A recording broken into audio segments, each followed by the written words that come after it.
San Diego 6 News in the morning. Your station for balanced news. Welcome back. Cinco de Mayo is this week, which means on Wednesday, many of you will be celebrating with a margarita. But if margaritas aren't your cocktail of choice, we're going to show you how to make some other festive drinks. Adam Stemmler is a mixologist. He joins us this morning. A little early, but who cares? We're getting the party started this morning, right? In terms of the world of bartenders, yes, it is very early for you, right? Here, but I'm happy to be here nonetheless. We're very happy you're here too. Okay, so we talk about margaritas all the time on Cinco de Mayo. Everyone has their specials on margaritas, but there's other really festive drinks that people can either make on Cinco de Mayo, order, and you've brought a couple of them, or two of them in today with alcohol, and then we also have a mocktail for those who aren't into the alcohol thing. Absolutely. But, so what are we making here? Well, you know, it's funny you mentioned margaritas because one of the amazing things about making a fun drink is sometimes you can just take something that's tried and true and throw a curveball or two into the mix. There you go. And you have something completely new and different, and that's kind of what we're doing today. Okay, all right. What's the first one we're making? So I call this first drink Remember the Alamo because it's got this kind of like smoky, you know, crazy thing going on. Did you name that? I did. And a little mister that's normally used for cooking, but I'm kind of weird and I like to take cooking things into bartending. Kind of weird? No, you're just exciting. So I put a little Isla Scotch in this mister, and for those of you that don't know too much about Scotch, Isla Scotches are the smokiest and briniest and what I like to say manliest of all the Scotches. There you so go. I'm just putting a little bit of Isla Scotch in there. I've got some bitters here. I'm going to take a couple of blood orange wheels, muddle those down. Okay. Now this is a real simple kind of spoof on a margarita, guys. Okay. A little bit of lime juice. Gotta have the lime juice. Oh yeah, Spices. and like I said, I always tell people, you know, fresh ingredients make for fresh drinks. Don't shortchange yourself with fresh mixers because at the end of the day, the quality of your cocktail is going to pay the price. Now we're using a really special tequila today, ladies and gentlemen. What tequila would that be? This is Casa Noble, and the fun thing about this tequila is it's one of the only certified USDA organic tequilas in the world. Now, oftentimes I've noticed, you know, the whole organic thing is a big trend right now. Right.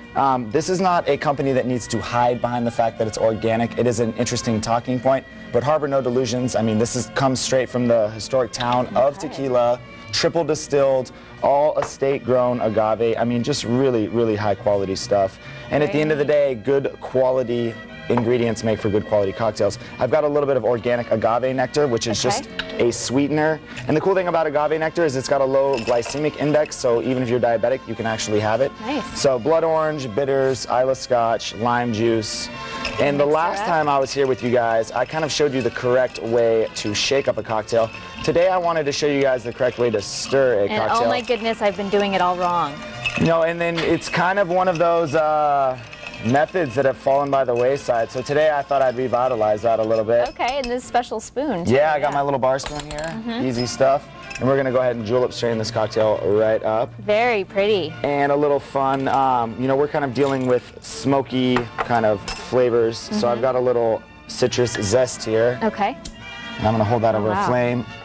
Ooh, I'm gonna get a little bit of a burnt zest in there. And our first cocktail is good to go. And this is something you can make at home. Simple as that. We have the recipe actually on our website. Real quick, let's get to the other alcoholic beverage, and then we're gonna do the mocktail. So what's the other one? So this last one, this next one I should say, I call a Mayo en Fuego. We're talking about Cinco de Mayo.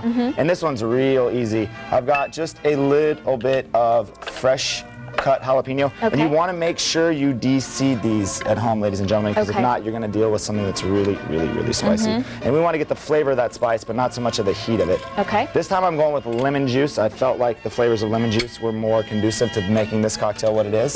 I have a little bit of fresh pressed apple juice here. Oh, wow. And once again, I'm not using, you know, from concentrate apple juice. This is fresh pressed. Fresh ingredients make fresh cocktails, as always.